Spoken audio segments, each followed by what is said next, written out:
તો હું જાઉં છું દ્વારકા.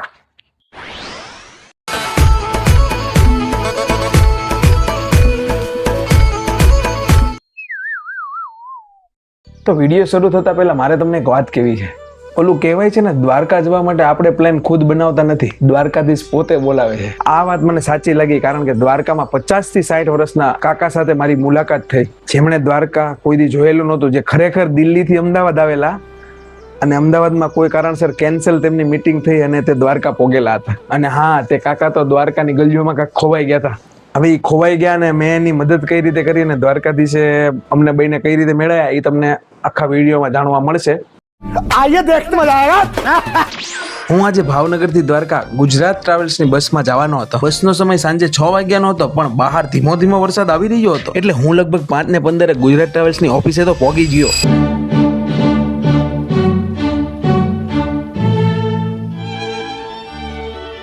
થોડી જ વારમાં બસ આવી ગઈ, અને સાચું કહું તો ગુજરાત ટ્રાવેલ્સની આ બસનો લુક તો એકદમ અલગ જ હતો યાર. ચાલો બસની અંદર જઈએ અને જોઈએ કેવી બસ છે.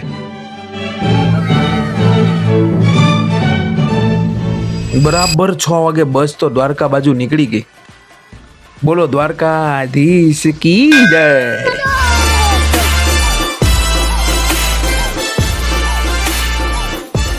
થોડું આગળ ગયા પછી અચાનક જ યાદ આવ્યું, અરે યાર હું બ્રશ, સાબુ અને ટ્યુબ નહીં તો ભૂલી જ ગયો છું ઘરે યાર. પણ હવે પાછા તો જઈ શકાય નહીં. વિચાર્યું જે થશે એ દ્વારકામાં જોયું જશે. क्या सोच है रे तेरी? હજુ લગભગ 8 થી 9 કલાકનો રસ્તો બાકી હતો, એટલે મેં કાઢ્યો ફોન. એટલે મેં પિક્ચર જોવાનું ચાલુ કરી દીધું, જે થોડો ઘણો ટાઈમ પાસ થાય.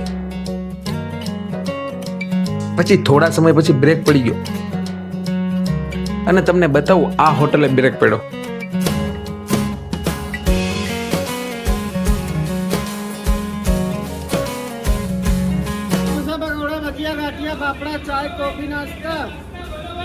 પછી મેં તે હોટેલે સ્પેશિયલ રિક્વેસ્ટ કરીને મોડી ચા બનાવડાવી અને તે પી લીધી.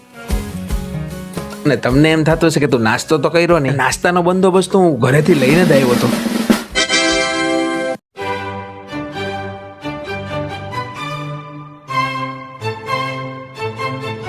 અને ધીરે ધીરે બીજી 3 કલાક વીતી ગઈ અને બીજો બ્રેક પણ પડી ગયો. તો બીજો બ્રેક આ હોટલે પડી ગયો હતો, અને ત્યાં પણ સેમ ટુ સેમ મોડી ચા લઈ લીધી. અને હું ઘરે જે ભૂલી ગયો તો બ્રશ ને એવું બધું મને બધું આ હોટલે મળી ગયું. હવે તો બસ એક જ ઉત્સુકતા હતી કે ક્યારે દ્વારકા પહોંચશે. આખરે લાંબી સફર પછી હું દ્વારકા પહોંચી ગયો. હવે સૌથી પહેલું કામ એ હતું ફ્રેશ થવાનું, કારણ કે મંદિર 6:30 ખુલવાનું હતું અને એ પહેલા નાહી ધોઈને રેડી થઈ જવાનું છે. પછી હું ધીરે ધીરે મંદિર બાજુ હાલવા માંડ્યો, અને ત્યાં તો સામેથી બીજા 2-3 જણા પણ આવી રીતે મંદિર ગોતતા હતા, તો એ પણ મારી સાથે થઈ ગયા. આ બધા મિત્રો મળ્યા છે. આ એક ભાઈબંધ પાછળ છે. જોઈએ. પછી ફાઇનલી જો મંદિરના પહેલા દર્શન મને આજે થઈ ગયા.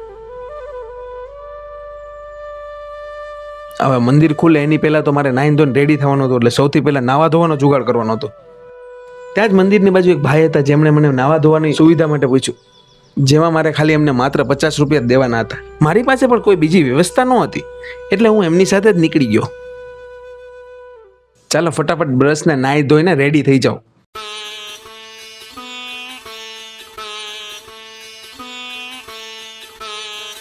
પછી હજી મંદિરને ખુલવાની વાટ હતી, એટલે મેં કીધું ચાલને ગોમતી ઘાટે આંટો મારી આવીએ, સવારનો નજારો જોઈ આવું.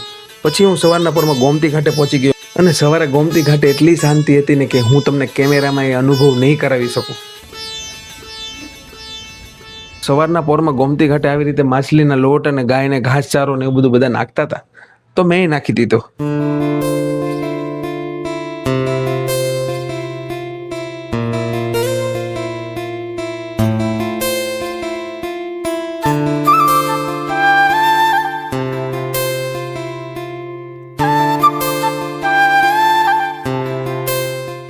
ત્યાં તો મને ખબર પડી કે મંદિર ખુલી ગયું. હું દોડતો દોડતો મંદિર બાજુ ગયો, ત્યાં તો મંદિર ખુલી ગયું હતું અને એના ગળદી પણ એટલી બધી થઈ ગઈ હતી.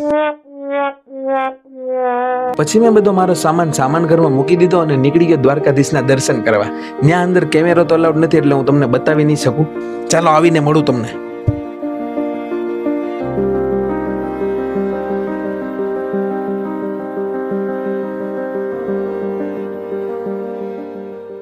હવે હું દર્શન કરીને બહાર આવી ગયો હતો. હવે થોડોક પ્લાન હતો, થોડોક પેટ પૂજા કરવાનો. એટલે મંદિરની આજુબાજુ તો ઘણી બધી હોટલો હતી નાસ્તા માટે. પછી મેં એક હોટલમાં પૌવા, ચા અને થેપલાનો નાસ્તો લઈ જ લીધો.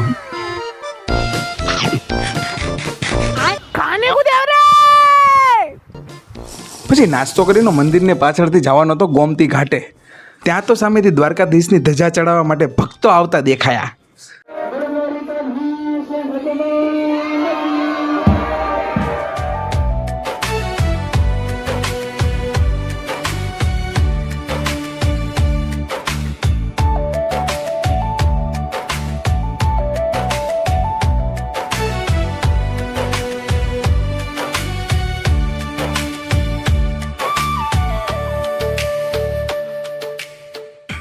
હવે મારો પ્લાન એવો હતો ગોમતીજીના કિનારે ઘડીક બેઠીએ. એટલે હું નીકળી ગયો ગોમતીજીના કિનારા બાજુ.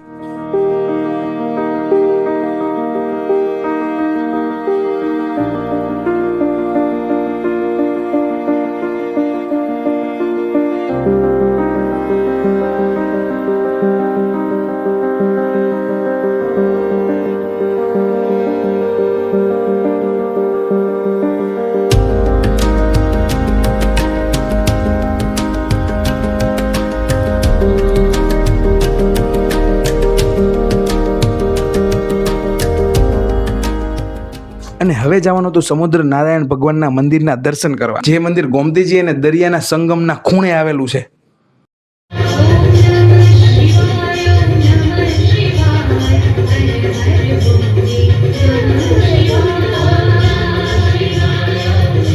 પણ મારા નસીબ એટલા ફૂટલા હતા ને કે એ મંદિરનો રસ્તો પણ બંધ હતો, કારણ કે દરિયામાં હતું હાઈ એલર્ટ. પણ મારા શેતાની દિમાગને ગયા વખતે હું એક ફરીને દરિયા બાજુ ગયો તો એ રસ્તો યાદ આવ્યો. આ છે દ્વારકાધીશનું મંદિર અને એની પાછળ આવેલો છે આ દરિયો. આ જગ્યાએ દરિયાના રમતા મોજા અને કાનમાં સુસવાટા નાખી દે એવો પવન આવતો હતો. એટલે ઘડીક એનો આનંદ માણી લીધો.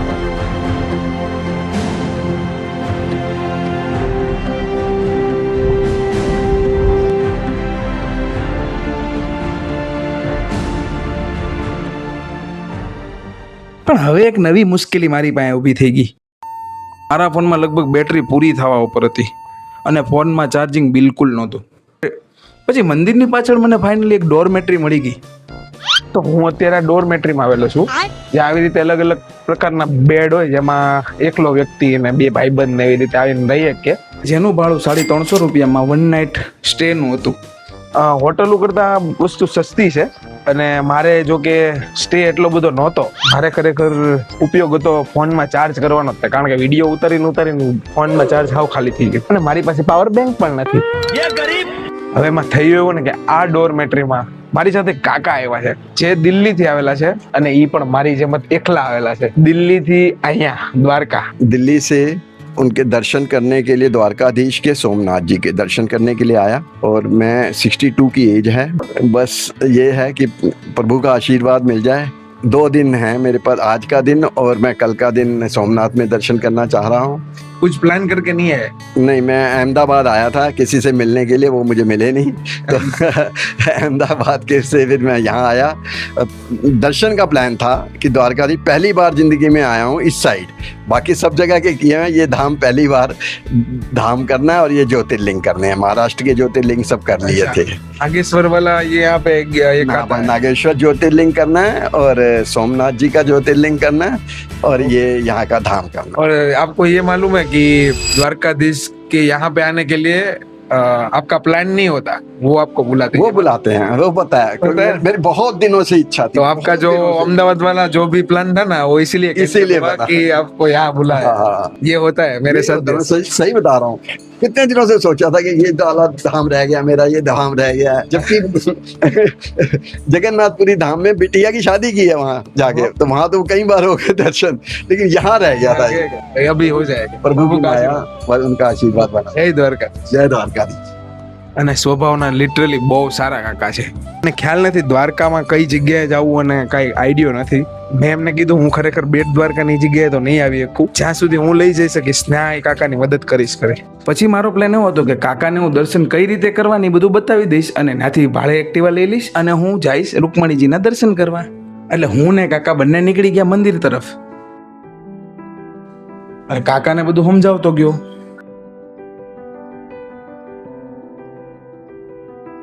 મંદિરની બહાર જે સામાન ઘર આવ્યું ત્યાં તો બહુ બધી ગળદી હતી.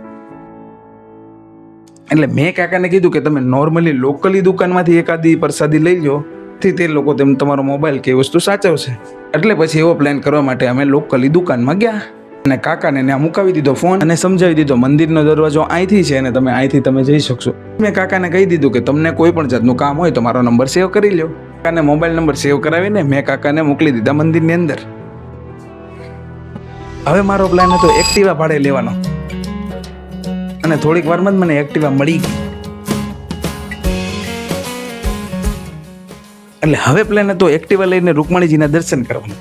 એક્ટિવા લઈ લીધી, એમાં પેટ્રોલ આપણે પુરાવાનું. એટલે હું યોગ્ય પેટ્રોલ પંપે સૌ પ્રથમ પેટ્રોલ પુરાવા. પછી હું પહોંચી ગયો રૂકમણીજીના મંદિરે. कमर चढ़ेगा, कमर फूल चढ़ा के दर्शन करके यात्रा परिपूर्ण करना है. बोल द्वारकाधीश भगवान की. धक्का नहीं लगाना, आराम से चलना है. यहाँ देवी माँ को कमर फूल चढ़ाने का विशेष महिमा है. समस्त जीव जल पीवे उसका पुण्य अपने भीतर कभी सामने सबके लिए जल प्रसादे पीना. रुक्मणी प्रार्थना पत्र खरीदना हो तो आपको बाद में मिलेगा. बोलो रुक्मणी माता की.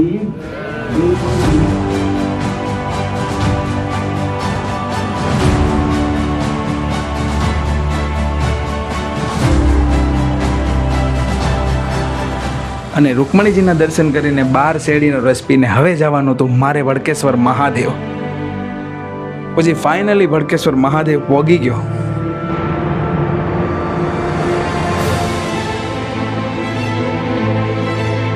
જો દરિયાની વચ્ચે આવેલું આ મંદિર કેવું અદ્ભુત લાગે છે. અને કહેવાય છે દરિયાની ભરતી વધી જાય ત્યારે દરિયો પોતે મહાદેવનો જળ અભિષેક કરવા પહોંચે છે. પછી મહાદેવના દર્શન કરીને થોડી વાર એમના આંગણે બેસી ગયો. એ વાતાવરણને અનુભવ્યું મેં.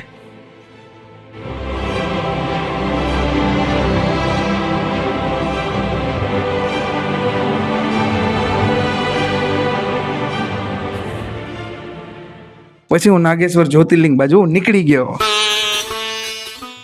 અને ધીરે ધીરે નાગેશ્વર જ્યોતિર્લિંગ મહાદેવના દર્શન કરવા હું પહોંચી ગયો.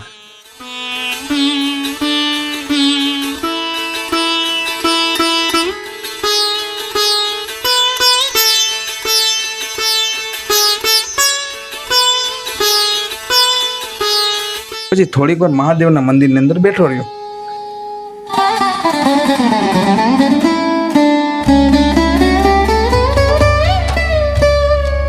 હવે પ્રોબ્લેમ એવી હતી કે એક્ટિવામાં પેટ્રોલ ઓછું થઈ ગયું હતું અને મને એવી ખબર પડી કે આગળ પેટ્રોલ પંપ છે અને એની બાજુમાં જ ગોપી તળાવ આવેલું છે. એટલે સૌથી પહેલા હું ગોપી તળાવ જઈ આવ્યો.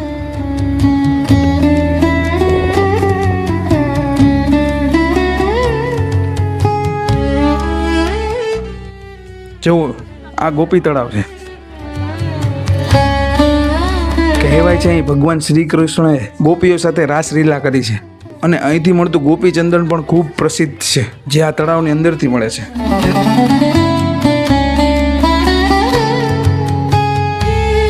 હવે મારે સમય ઓછો હતો કારણ કે રાત્રે 8 વાગ્યાની બસ હતી. એટલે હવે બેટ દ્વારકા તો હું નહીં જ જઈ શકું કારણ કે એ અહીંથી 30 કિલોમીટર છે. વળતા પાછા આવવામાં લાગ પડે, મને મોડું થઈ જશે. એટલે મેં પછી ભગવાનની માફી માંગી લીધી અને નીકળી ગયો પાછો દ્વારકા બાજુ. હવે એક મારી એવી ઈચ્છા હતી કે મારે ઓલું લાલો મૂવી જે આવેલું છે ને એમાં જે ફ્રન્ટ વ્યૂ આવે છે એ જગ્યા મારે જોઈ હતી. પછી હું પહોંચી ગયો ડોરમેટરીએ. પછી એને ચાર્જિંગ બાર્જિંગ કરીને અને થોડોક આરામ કરી લીધો. પછી ડોરમેટરીનું ચેકઆઉટ કરીને નીકળી ગયો ચાની ટપરીએ. હવે જાઉં છું હું ફ્રન્ટ વાળી જગ્યાએ. પછી ફાઇનલી ફ્રન્ટ વાળી જગ્યાએ પહોંચી ગયો અને શાંતિથી બેઠો રહ્યો. પછી મારે ખાલી ગાડી દેવાની અને બસ પોઈન્ટે પહોંચવાનું છે.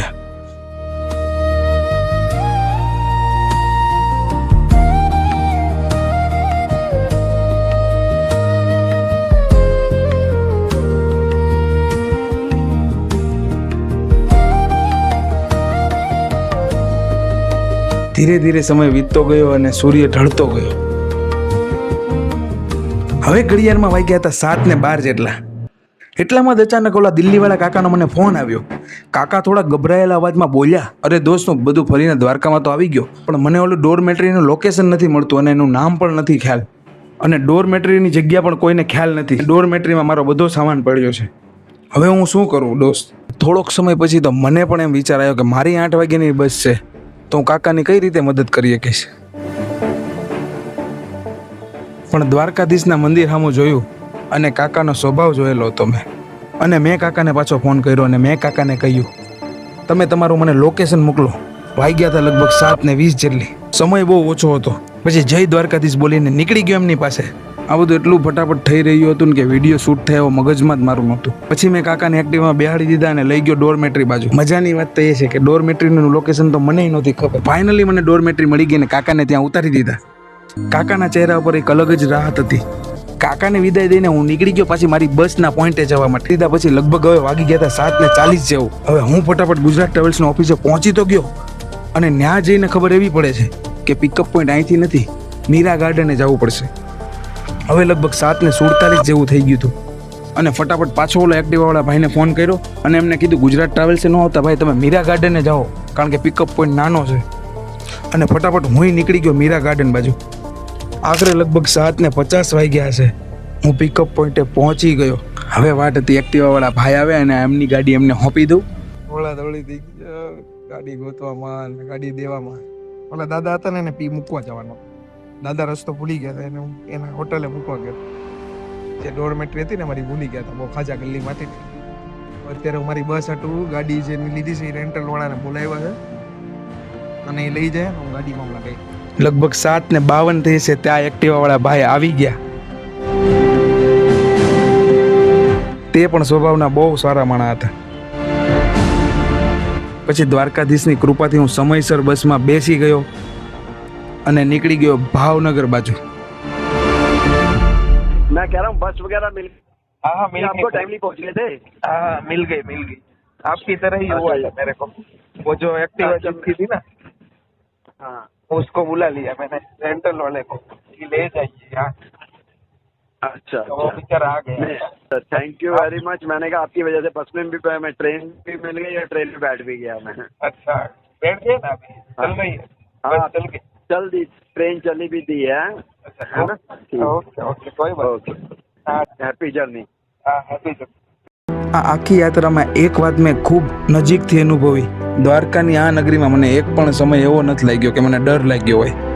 અજાણી ગલીઓ, અજાણ્યા લોકો હતા, એકલો હતો, પણ ક્યાંક અંદરથી સતત લાગતું હતું કે કોઈ મારી સાથે છે. કહેવાય છે ને, દ્વારકા જવા માટે આપણે પ્લાન નથી બનાવતા, દ્વારકાધીશ પોતે આપણને બોલાવે છે અહીંયા. અને કદાચ જ્યારે એ બોલાવે છે ત્યારે રસ્તો પણ એ જ બતાવે છે, લોકોને પણ એ જ મળાવે છે અને યોગ્ય સમયે સાથે પણ એ જ ઊભા રહે છે. જય દ્વારકાધીશ.